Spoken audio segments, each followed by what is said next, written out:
their own, which is what I need to do. Oh, and something a little bit new. Door lining, I haven't done one of these in a long time.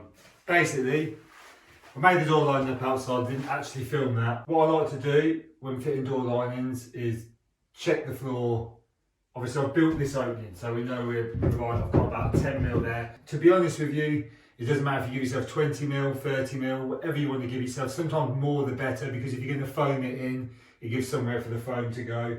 First thing I like to do is check the floor. So in this instance, the floor is running up here. Yeah, it is, yeah. By about 4 or 5 mil, I'd say. And then I'll transpose that measurement at the top, just as a visual reminder. So basically I've levelled the pencil line across the top. It's just a lot easier to, yeah, that's right, yeah. Just a lot easier to see it at the top, and it's always there in front of you. And then I may well write on there that the floor is high here and low here. And you want to really work off your lowest point. If you've got like a floor going down afterwards, which in this case there's going to be possibly 4 or 5 mil going on top of this at a minimum. So I can now work to my highest point, because I know the floor is about 4 or 5 mil out. So I can literally work to this reference point here, fix that, which is my hinge side, which is what I like to do first anyway. Fix my hinge side, and then I can level this side up.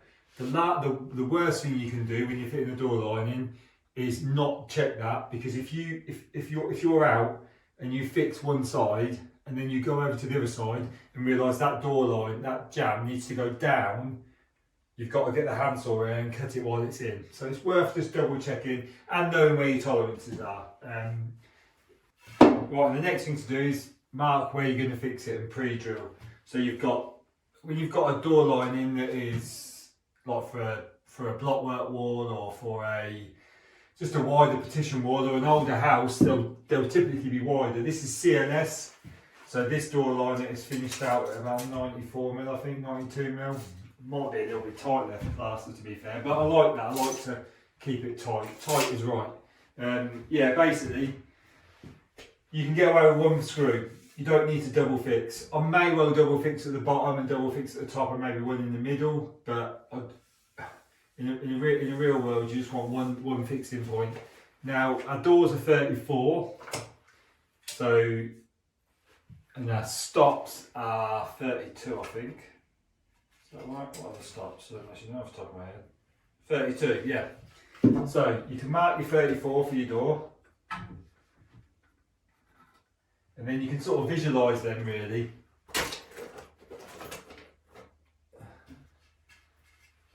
Where your stop's going. And your stop's more or less in the middle of the frame. So then what I like to do is set my combi up for the middle. So I know now that all my screw marks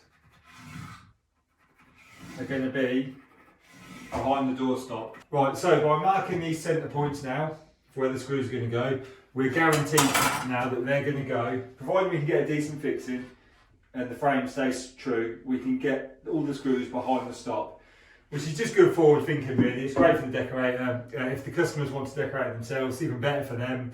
Basically, the less work and the less mess you can make for your customer, the happier they're going to be. Right, now we're going to set the frame in wind for the wall. Now the wall is actually level overall. I mean, obviously I've only just built it. It's absolutely spot on that side, like perfect. This side, unfortunately, is right, but there's a slight dip just there. I mean, it is ever so slight. It's about a mil and a half. That's just the timber. I've fired extra noggins in there. I've actually got 3 noggins in there now, just to try and straighten it. I did select my bit of timber to make sure it was straight, but this CLS is such bad quality. Yeah, and then sometimes I'll use the laser. So now we know that we're going to assume this is true. We just know the middle there's a dip, so we won't work off the middle. We can work off top or bottom. I like to work off the top, purely because if you work off the bottom, it can fall over. The laser's a good one for this. We need to check to see if we're level this way, which again I am. I've got the laser on there just on my original jam if I slide out of the way, and it is bob on. Now if it was out anywhere, you'd want to screw to the proudest point so that then you can pack. So that's what we'll do now. We'll screw to the proudest point, which actually makes no difference because it's the same all the way up and down. So get the frame set for the plaster. So I've got a little shim here, which is basically, it's just I think this is a 2, it might be a 3, I don't know. It's a glazing shim, I don't know what their colours relate to, but basically it's a smidge over the thickness of what I've allowed for the frame. That's perfect there. So it'd be ideal if that was the right size, but it's not. So what you want to do is just pencil mark it so that it's set to be in the right place. So it's sort of equidistant, if you like. And we're bob on with that there.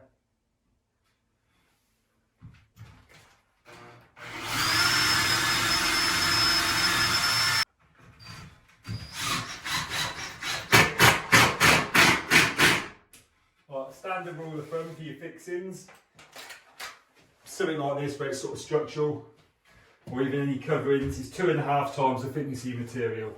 So we've got 27, so we're basically really 2.5 times the 27 is basically the thickness of your stud. And you don't really want the screw popping out the other side of your stud, so best thing to do is to get a screw that is more or less the thickness of the stud and the door liner.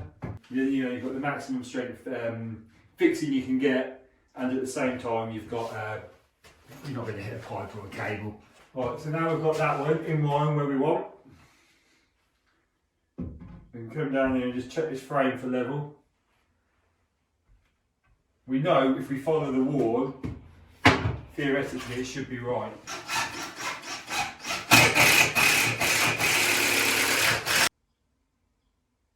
There's a bit of a whip in it. Now, my laser reads that that's right. So sometimes the easiest thing to do is to fire all these fixings in here now. Now we know we're set to gauge. Just double check it for level, because again, the door linings themselves, you're working with timber, it's never 100%. So we're going to fully fix this up now, and then we'll put the level on it, and then you can start undoing your screws as you go and sliding shims in. They will be paper thin shims really. For that, I'll just use, if I'm doing like real fine shimming, I'll just use offcuts of laminate or offcuts of veneer tape from the workshop. It's perfect. I think it's like 0.6 mil. So it's just absolutely bob on for doing stuff like this. But yeah, get all them fixed up, screwed up now, and then pack afterwards. Rather than trying to pack from screw to screw, because you'll never get it right. You can't get it from there to there right, knowing that when you get it in there, it's going to be the same, especially over a long level. So we'll get every fixing in now.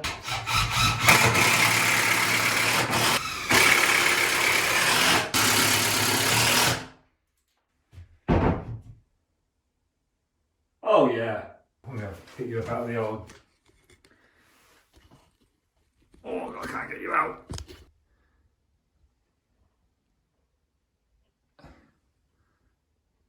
And that's what we're reading. My level must be wrong. Then we should just be able to glance this across the head.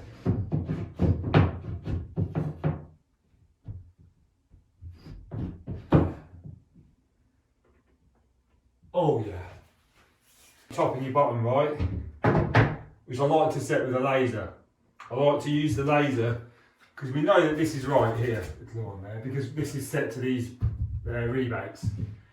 So we just put the laser on that mark at the top. This is spot on now, hinge, so I like to get the hinge on right first. Then we get on the X, we know this is right.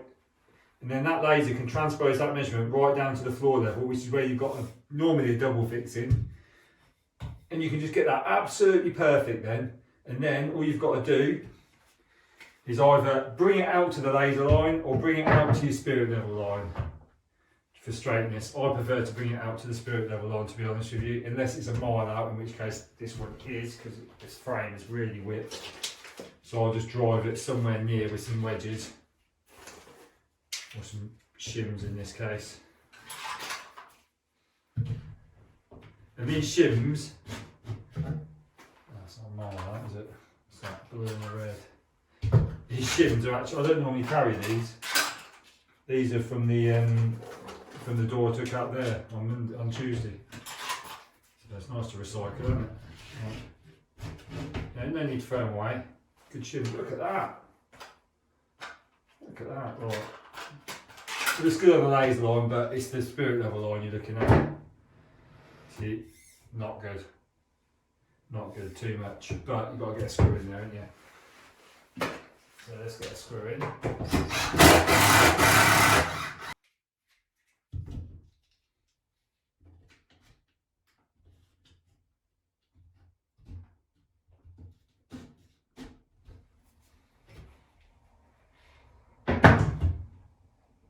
That'll work.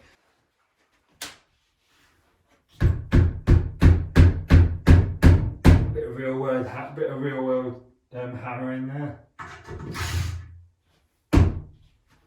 Use the butt of the drill.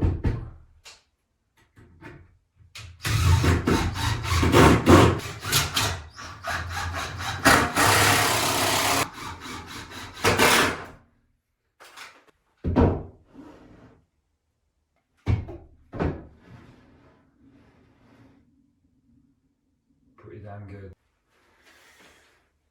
Right, because it's new opening, I've got a couple more to put in there. Because it's new opening, we've got it all parallel, all square. The other trick to make sure you're right is to stand. I don't know if the camera's picking that up actually, but you stand so you can see. The camera's not in the right place.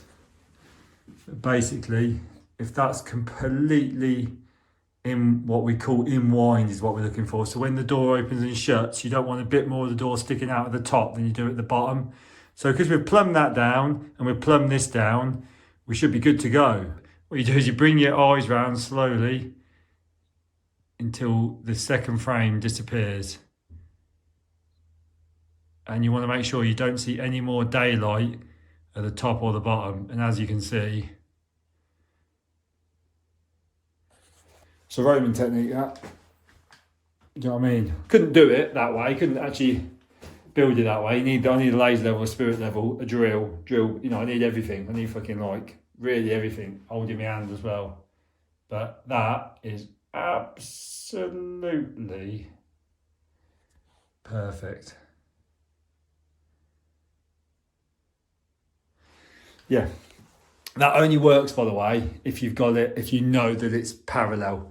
You can only, if you're setting a door frame that you know you haven't got parallel, you can't apply that process. And then equally, if you've got it really, really far out in both directions, it can tell you right when you're not. But yeah, if you've got it really far out in both directions, chances are you're not having a third fucking measurement of checking, are you? You're just like fucking slapping it in and going home, which is what I need to do.